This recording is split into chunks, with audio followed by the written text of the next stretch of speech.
O indicador SFP é conhecido por sua simplicidade e sua alta precisão na previsão dos mercados. Mesmo sozinho, esse indicador pode ser bem eficaz. Quero dizer, veja só, sempre que há um padrão de falha de swing de alta, isso indica uma possível reversão no mercado. Por outro lado, sempre que houver um padrão de falha de oscilação de baixa, assumimos uma posição de venda. Mas e se adicionarmos uma ferramenta extra de análise técnica a este indicador para filtrar a maioria dos sinais falsos que ele pode produzir, seríamos capazes de criar uma estratégia decentemente lucrativa? Bem, esse é o objetivo deste vídeo. Então fique por aqui porque vai ser um passeio selvagem. Vamos entrar nisso. Então este é o indicador sobre o qual estamos falando. É chamado de padrão de falha de swing criado por LuxAlgo para adicioná-lo ao seu gráfico.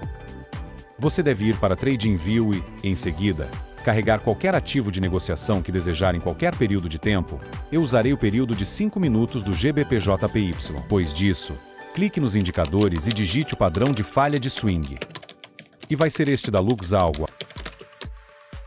Agora, o padrão de falha de swing ou indicador SFP da LuxAlgo é uma ferramenta de análise técnica projetada para ajudar os traders a identificar possíveis pontos de reversão de tendência, destacando padrões específicos no gráfico. Então, como aqui, esta era uma tendência de baixa, e então aqui embaixo tivemos um padrão de falha de oscilação de alta conforme indicado pelo indicador. Imediatamente após a formação do padrão, o mercado fez uma reversão de tendência para cima. A mesma coisa aconteceu aqui, tivemos uma tendência de alta. A mesma coisa aconteceu aqui. Estávamos em uma tendência de alta e, em seguida, ocorreu um padrão de falha de swing de baixa, logo após uma reversão da tendência para baixo. Neste momento, me peguei pensando, mas o que exatamente é um padrão de falha de swing?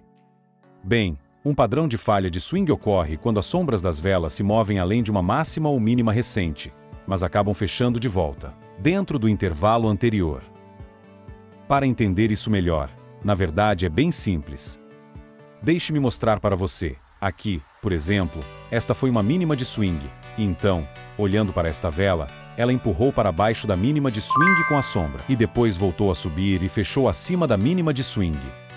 Isso é um padrão de falha de swing de alta. Mas somente com a sombra eventualmente voltou a cair e fechou abaixo da máxima de swing. Isso é um padrão de falha de swing de baixa. Então, basicamente, um padrão de falha de swing acontece quando o preço falha em romper além de uma máxima ou mínima. Esse comportamento sugere que participantes significativos do mercado ou a engenharia da liquidez do mercado estão muitas vezes indicando potenciais reversões de tendência. Agora, como usamos este indicador para negociar bem, é conforme indicado no início deste vídeo.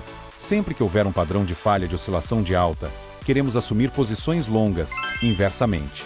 Sempre que houver um padrão de falha de oscilação de baixa, devemos assumir posições vendidas. É claro que podemos não confiar apenas neste indicador para nossos trades, porque, como você pode ver, nem todo padrão de falha de swing resulta em uma negociação lucrativa. Agora, a fim de filtrar a maioria desses sinais e criar uma estratégia que tenha chance de ser lucrativa, temos que adicionar mais um indicador ao nosso gráfico e, além disso, também combinaremos os dois indicadores com um único conceito de ação de preço para elaborar nossa estratégia.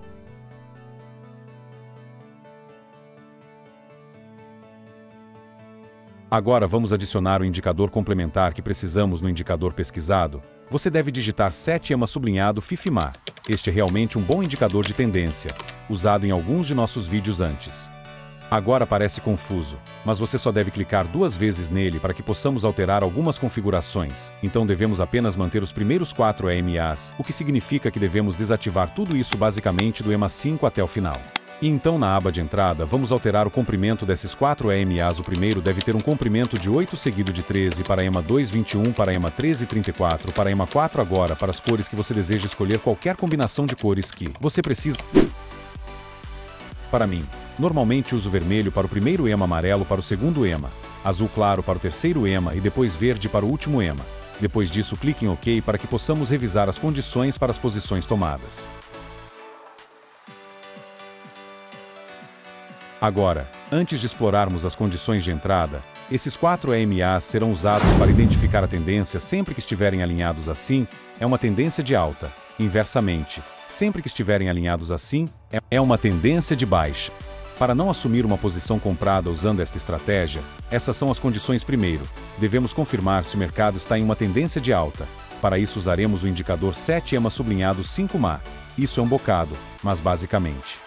Queremos usar estes 4 EMAs aqui. Procuramos que estejam alinhadas desta maneira para indicar que a tendência é de alta. Agora, quando tivermos isso, procuraremos nossa segunda condição, que é identificar um padrão de falha de oscilação que está acontecendo dentro desta tendência polonesa. Usaremos o indicador Lux-Algo SFP, pois este é o nosso padrão aqui. Como você pode ver que o indicador também imprimirá uma seta para cima como esta em uma vela que fecha acima da máxima de oscilação mais recente. Esta vela indicada por esta seta será nossa vela de entrada. Não, a última condição é que precisamos adicionar um conceito simples de ação de preço de quebras e retestes. A forma como faremos isso é que queremos que o ponto mais baixo mais recente seja um reteste do nível de resistência mais recente. Agora, onde está o nosso nível de resistência? Se olharmos para a esquerda do gráfico, este é um nível de resistência estendido para a direita usando a ferramenta de retângulo. Como você pode ver, o nível de resistência foi rompido pelo preço neste ponto e, depois, o preço fez um reteste desse nível. Esse reteste também coincidiu com a área onde tivemos esse padrão de falha de oscilação. Todas essas condições aumentam a probabilidade de isso se tornar uma negociação lucrativa. Entramos em uma posição longa aqui. A ordem de stop loss será colocada no ponto mais baixo mais recente. E para o take profit, vamos mirar uma relação risco-recompensa de 1 para 1,5, deixando o trade correr e obter lucro. Agora, para uma posição vendida, é claro que devemos fazer o oposto de tudo o que acabamos de fazer para a posição comprada. A primeira condição é confirmar que o mercado está em tendência de baixa. Vamos usar o indicador 7EMA_5MA e precisamos que essas EMAs estejam alinhadas assim, com a verde no topo, a vermelha na parte inferior e no meio, a azul acima da amarela. Depois de confirmar a tendência de baixa, precisamos identificar um padrão de falha de oscilação ocorrendo dentro dessa tendência de baixa. Como você pode ver, o indicador SFP da Lux-Algo imprimiu este rótulo SFP nesta vela, o que significa que um padrão de falha de oscilação ocorreu bem aqui. Então, nossa última condição é confirmar que esse padrão de falha de oscilação ocorreu em uma área onde o preço também estava retestando um nível de suporte recentemente rompido. Olhando para a esquerda, este é o nosso nível de suporte, que foi rompido pelo preço neste ponto e agora o preço está fazendo um reteste. Ter um reteste junto com um padrão de falha de oscilação dentro de uma tendência de baixa aumenta a probabilidade de essa negociação ser lucrativa. Entramos em uma posição vendida aqui.